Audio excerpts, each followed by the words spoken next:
Usually یہ ہوتا ہے کہ پولیس کی کسٹڈی میں جو اریسٹڈ پرسن ہے اس پر کوئی اٹیک نہیں ہوتا ویسے عام طور پر. اس کیس میں ہم دیکھ رہے ہیں کہ کہا گیا ہے کہ اعظم سواتی صاحب کی جان کو خطرہ ہے حالانکہ وہ پولیس کسٹڈی میں ہے. تو یہ ٹیکٹس کیوں استعمال کیا گیا اور کیا واقعتاً ان کی جان کو کوئی خطرہ ہے؟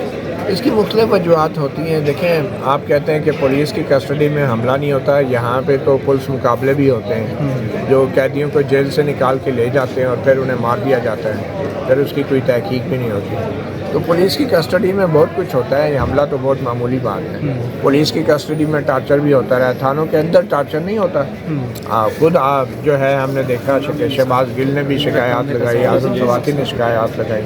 لوگوں کو، شہریوں کو ویسے پولیس والے اٹھا کے لے جا کے ٹارچر کرتے ہیں. تو آپ یہ کیسے کہہ سکتے ہیں کہ پولیس کی کسٹڈی میں حملہ نہیں ہوتا عام طور پہ؟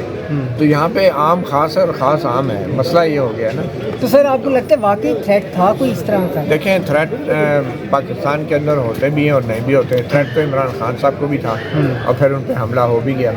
ٹھیک ہے، تو اس طرح یہ کہنا بہت مشکل ہے کیونکہ عام طور پہ یہاں پہ تھریٹ الرٹ بھی جو جاری کیے جاتے ہیں اس کے پیچھے بھی بڑی سیاست ہوتی ہے. ہم تو یہ توقع کر رہے تھے کہ اعظم سواتی صاحب یہاں پہ آج آئیں گے، وہ ہمیں بتائیں گے کہ بلوچستان کے اندر ان کے ساتھ کیا ہوا، سندھ کے اندر ان کے ساتھ کیا ہوا، کہاں کہاں ان کو لے کر گئے. مگر لگتا یہ ہے کہ سواتی صاحب اور ان کی پارٹی اور جو حکومت ہے، جو استغاثہ ہے، ان سب کے درمیان یہ انڈرسٹینڈنگ ہو گئی ہے کہ چیزوں کو کول ڈاؤن کیا جائے اور کچھ عرصے بعد یہ معاملہ بھی دوسرے معاملات کی طرح ٹھنڈا پڑ جائے. سر تو خود پی ٹی آئی کے وکیل بھی اس بات پہ متفق تھے کہ ان کو ویڈیو لنک پہ لے لیا جائے.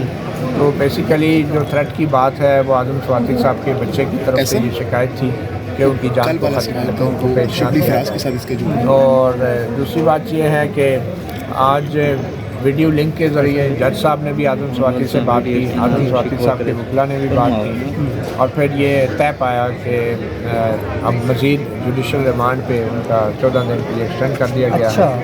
اور جو تفتیشی افسر تھے وہ انہوں نے ابھی تک چالان نہیں جمع کرایا تھا، تو جج صاحب نے ان کو بھی نوٹس جاری کیا، کہا ہے کہ اگلی تاریخ پہ اگر چالان جمع نہ ہوا تو پھر ان کی تنخواہ بھی روک لی جائے گی. معلوم نہیں پولیس والوں کی تنخواہ روکنے کی دھمکی ان پہ کوئی اثر کرتی ہے یا نہیں، لیکن یہ ہے کہ یہ آج جج صاحب نے ان سے ضرور کہا ہے کہ اگلی تاریخ تک چالان بھی پیش کیا جائے. اچھا سر، کل یہ درمیانی راستہ نکالتے نکالتے اداروں کے بیچ میں سے آپ گھس کے نکل جاتے ہیں. یہ درمیانی راستہ آئین اور قانون میں کوئی نہیں ہوتا. یہ جتنے بھی شکایت کنندہ ہیں، چاہے وہ اعظم سواتی کے خلاف ہیں، چاہے وہ ارشد شریف کے خلاف ہے، آپ نے دیکھ لیا کہ کہاں کہاں سے کیسے کیسے لوگ جو ہیں وہ اٹھ کے آ کے کتنے دور دراز علاقوں کے وہ شکایتیں ایف آئی آریں کٹوا رہے ہیں اور جب انہیں بلایا جاتا ہے تفتیش کے لیے تو پیش نہیں ہوتے.